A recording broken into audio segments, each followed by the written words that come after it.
This piece plays a number of very important roles in London's built environment. She's chair of the Old Oak and Park Royal Development Corporation, or OPDC, and of the sponsor board of the Palace of Westminster Restoration and Renewal Programme.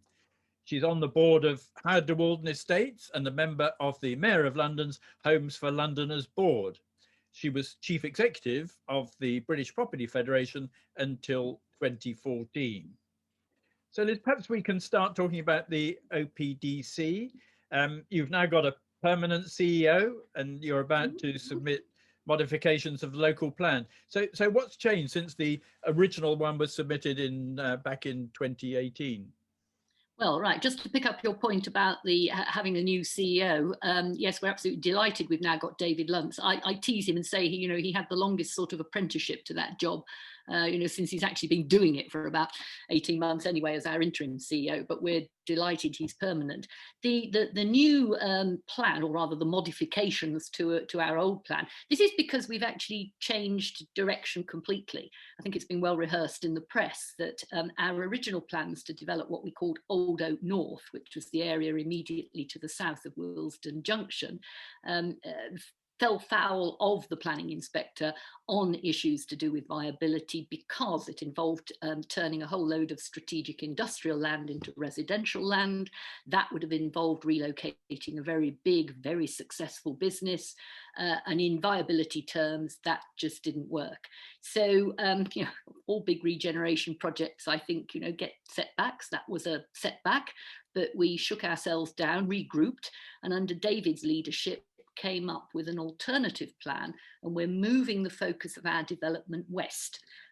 Therefore, we've called our new development the Western Lands approach. So if you can sort of picture this, it's shifting quite a long way to the left around sort of Old Oak Common Lane, where we believe we can get the housing numbers and the degree of regenerative development by using primarily public sector land. And this is land owned by Network Rail, and a lot of it is HS2 work sites, which of course won't be needed for work sites once the station's finished.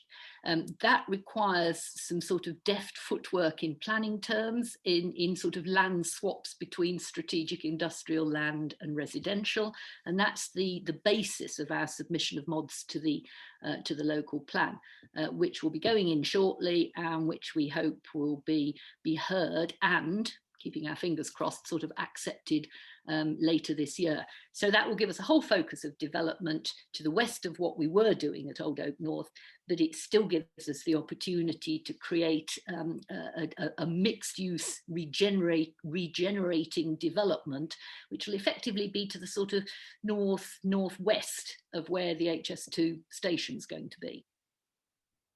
And so will that affect the total outcome of numbers that you can deliver? We don't believe it will. We believe that, I mean, there's actually a tremendous amount of land in these sort of industrial sites that HS2 are using for the purposes of the station and tunnelling, and also that Network Rail occupy. And even with a degree of density which doesn't always find popularity in some of our local communities, but which is nevertheless not nearly as dense as looking at somewhere like Nine Elms, we can actually achieve the numbers we've always envisaged for OPDC, which is in the order of 24,500 homes. And of course, because we're looking for a mixed use development, jobs. And we've always said we were aiming for somewhere in the order of 65,000 new jobs there as well. This is a real community. It's not just a residential dormitory suburb. Now, there's been quite a lot of comment in the press recently about finding more economical ways of decanting Parliament from the Palace of Westminster. So can you just explain a bit what you do as a sponsor board, and what's the current state of play with regard to repairing Barry and Pugin's crumbling masterpiece? Right. Well, I think calling it a crumbling masterpiece is entirely right. I mean, I have to say I'd never been a great fan of sort of Victorian Gothic, but I am now. Having sort of really got inside what Barry and of course, Pujan was the sort of driver on the sort of Gothic element. But you're right, it's crumbling, and something has to be done. Now, let me explain my role. So I chair something called the sponsor board.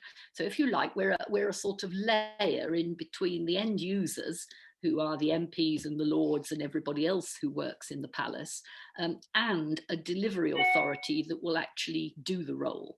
And the reason it's been set up in this way, and it's actually enshrined in legislation now, is to protect the delivery authority from having sort of the end users changing their mind on a regular basis. And if you go back and look at how poor old Charles Barry sort of managed the original project, there's a brilliant book by a lady called Caroline Shenton, who was the palace archivist, called Mr. Barry's War.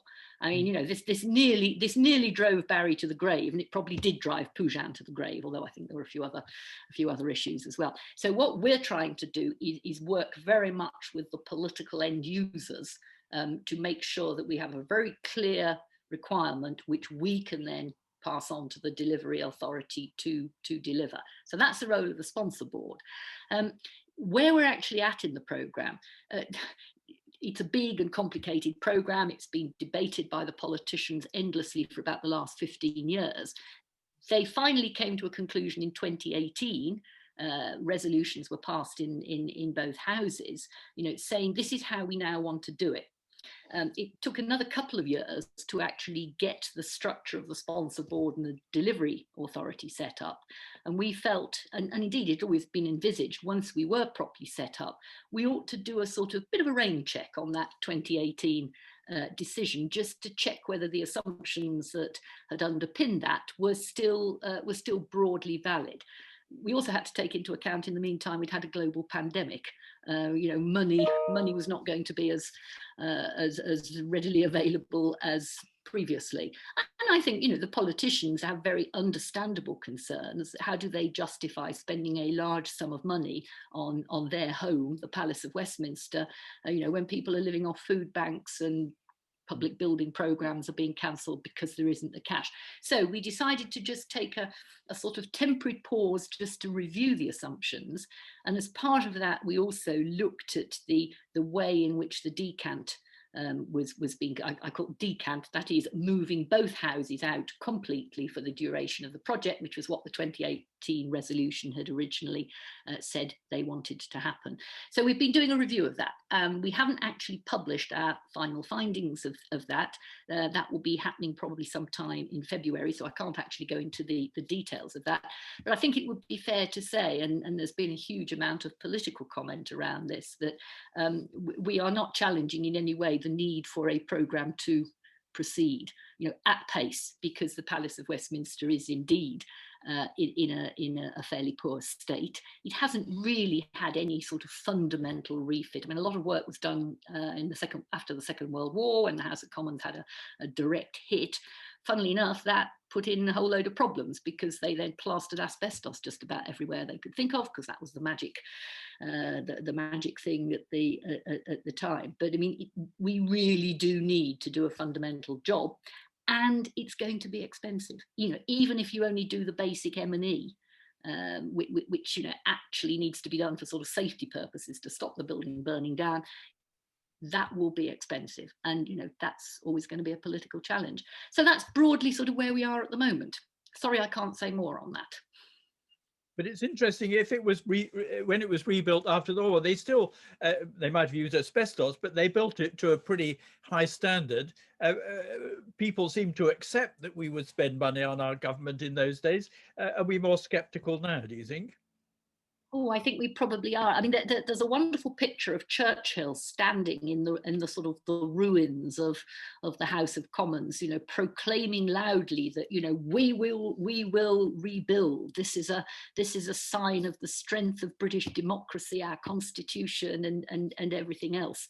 I mean, I think actually a lot of people still believe that now, and we've been doing some sort of focus groups and sort of deliberative panels with people drawn from all walks of life, and I've been reassured and very happy with the sort of degree of affection for the Palace of Westminster.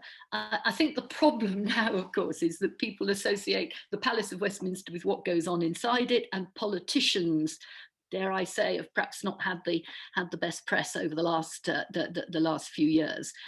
So you have to be a little bit careful you don't get sort of reactions to the two sort of conflated. But what we actually are seeing is a huge enthusiasm for getting on and doing this. And I think if you look at pronouncements from politicians recently, a number have sort of popped up and said, for goodness sake, let's just get on and do it. We accept it'll be expensive, but we have to do. Could we really contemplate the Palace of Westminster, crumbling or burning down? I don't believe we could as a country. I think that would be utterly disastrous. It would not be a good thing. I totally agree.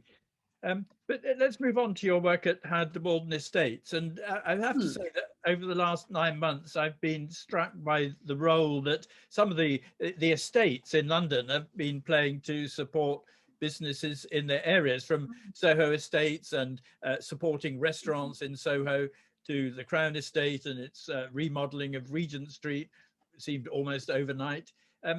So how has Howard de Walden Estate responded to the impact of COVID-19 on Harley Street and Marylebone High Street? I mean, the long-term view taken by the historic estates ensures a certain resilience in such trying times, does it not? Yeah, yes. I mean, I think in some ways London is very lucky to be the central part of it is covered by a number of these great estates who can afford to take a somewhat longer term view than if it was a series of PLCs or a series of private equity funds who owned the property. So Howard de Walden, like all the other estates, has put a huge amount of effort into looking after its customers, looking after its tenants. I mean, we all know what a sort of train wreck retail and food and beverage has been, and of course Howard de Walden will have its share of failures, but it has been working very, very closely with all its occupiers, as indeed of the other estates, to try and nurture those businesses that just need a bit of sort of help and relief to get them over the COVID period, but are basically good businesses. I think, I mean, it's an interesting challenge for the industry because, on the one hand, landlords want to do that, and I think the traditional landlords are able to do that. On the other hand, businesses do come and go. So, one shouldn't sort of stand in the way or prop up businesses when there's going to be a natural evolution into different businesses. So I think I'm just talking generally now, not specifically in a Howard de Walden context. I think you have to be careful not to try and prop up absolutely everything, because things never stay the same, as we have seen in London. But certainly, I've been very struck by how sensitively Howard de Walden have been managing its customer base. I think in the long term, the answer is we don't know at the moment. And I'm sort of struck by every commentator who goes on every webinar, has a view about what's going to happen to retail, what's going to happen to our sort of entertainment industry, what about the office, death of the office and all that. We don't know. So I think at the moment, the imperative has got to be to sort of keep as many options open as possible, not close off possibilities. In some ways, I think Howard de Walden's very, very well placed because we have a big diversity of occupiers. So, we have Marylebone High Street, which is very famous, but we also have this fantastic Harley Street medical area. And that has been very successful and very resilient. We also have, a wide range of different office premises, which might actually turn out to be very suitable for people who want the smaller floor plates and the more adaptable. We also have challenges because most of our estate is conservation area. There are limits to what you can do. We have a constructive relationship with Westminster. Sometimes it's challenging, in terms of what we like to do with premises. But I think the estates in London, as you say, they've reacted well, and they've got the opportunity as we come out of this and start to see differing trends. They have the opportunity to adapt to those with perhaps more flexibility than other organisations. But it's going to be challenging, for all of them. Well, of course, yes, Howard de Walden Estate, made an exemplar really of Marylebone High Street as to how high streets can be reformed, and it was under great Mm. stress 20 years ago, and it's been hugely Mm. successful because of the work Mhm. that Howard de Walden had done on it. Yeah, absolutely. And I mean, I've done a lot of work, as indeed of you, on sort of high street and town centre regeneration. And of course, everybody points to Marylebone High Street as being this sort of wonderful blueprint. The big advantage, which you don't get in a lot of places, is it's not totally single ownership, but ownership of enough of it to be able to curate the high street in a way you can't do when every premise is owned by a different landlord. I mean, I've had lots of ideas over the years for how you could solve that, but at least Howard de Walden, is in that happy position of being able to drive change because of its ownerships. No, no, but related question. I mean, you chaired the new delivery model subgroup as part of the Homes for Londoners board programme, and in that study, you found that there was no shortage of finance. The real issue was the availability of public and private land at the right price, in the right place, and in the right hands.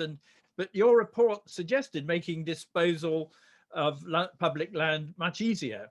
And learning from the long-termism of the great estates, don't you think we need more boroughs making better use of their sites themselves and retaining that income, just as TfL have been planning to do with their developments, rather than selling land on to the highest bidder? Yes, it's an interesting point. That report, I was chairing a group of very eminent industry people, and I was massively surprised at the conclusion they came to. And as chairman, I was trying to sort of pull all views together rather than impose my own. I thought this was going to be about finance, and I was absolutely put in my place on that and told it was not about finance. It was about the right sort of sites. Now, I think there's two points to answer your question. First of all, getting the sort of sufficiently sizable sites that would appeal to institutional investment, and institutional investment is prepared to look at affordable models of housing, because of course it itself can afford to, in terms of the financial model. So the big thing there was, how can we actually assemble and curate public sector land? And what I found quite sort of irritating, annoying, was that the different public sector agencies don't work sufficiently together. And if you could actually get the could be the boroughs, I don't mind who takes the lead, somebody be a ringmaster, for actually pulling together the health land, Mopac's land, bit of TfL land, something else, perhaps some private sector if you have to use CPO, to assemble a site. But you need a ringmaster. I think as a group, we would then be fairly ambivalent about whether you sold it or did it on some form of long lease. And I can absolutely see your point that, if you retain a degree of control, and this, of course, is where somewhere like Howard de Walden has been successful, or the Grosvenor estate.